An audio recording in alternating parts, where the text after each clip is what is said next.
किशोरी जी विराज गए, ठाकुर जी बैठ गए। अब किशोरी जी कहाँ है? ठाकुर जी की तरफ कमर करके बैठी है। मतलब नौका के दो छोड़ हूं मैं, एक छोड़ में तो चलावे वालों बैठे और एक छोड़ में यात्री बैठे। और तो किशोरी जी दूसरे छोड़ में बैठी हैं और दूसरी छोड़ में भी पल्ली तरफ मुंह करके बैठी हैं। किशोरी जी बैठ गए। अब ठाकुर जी ने जबरदस्ती अपनी पतवार जो है वो जमुना जी के भीतर रज में फंसा रखी है और ठाकुर जी वहां पे ऊपर लद रहे हैं, जोर से खींच रहे हैं। बोले अरे ये नौका तो आगे ही ना बढ़ रही। ललिता विशाखा आदि सब भारतीय बोली अब बैठ गई है, श्यामाजू ले जा पल्ली पार।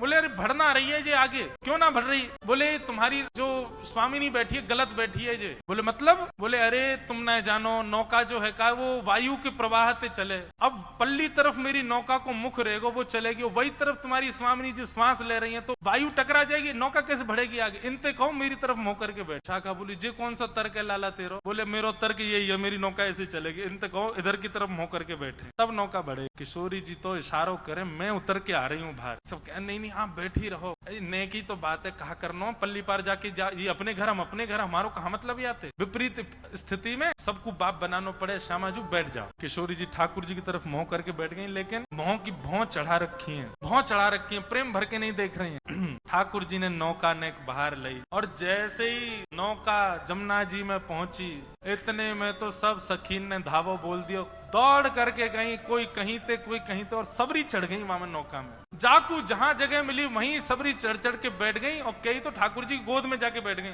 ठाकुर जी बोले दारी तुम मैं ऐसी लात मारूंगा गिरोगी जाके जमुना जी में, कैसे चढ़ गई? मेरी नौका डूब जाएगी। बोले ना डूब रही। अब सुन, अब बीच में पहुंच गए, हम डूबी तो तू वे ले चलेंगी संग में, अब चुपचाप हमें पार करा दे पल्लंग को। बैठ गई सबरी। ठाकुर जी कह रहे हैं कहा करूं कैसे करूं, मेरा तो मन ही ना लग रहा। चलाते चलाते ठाकुर जी ने अपनी पतवार रोक दी और रोक करके अपने पाम ऊपर करके ठाकुर जी तो पौड़ गए। सब गोपी मुनि देख बीच नौका में ले आया हुआ जमुना जी में और यहाँ आके देख नौका रोक दी है। सब सखी बोली अब कहा भयो? ठाकुर जी बोले तुम कहा जानो नौका चलावे में कितना श्रम हो, भूख लग रही है मुंह बहुत जोर से, अब मुझ को भोजन चाहिए, भोजन मिलेगा तो नौका पल्ली पार होएगी, और भोजन नहीं मिलेगा तो कैसे जाऊंगा पल्ली पार, मेरा श्रम हो जाएगा। तुम लोगन पे चलानी आवे ना है, चलाने वालों जानकार केवल मैं ही हूं, मोह लगी है भूख, पहले मैं भोजन कराओ।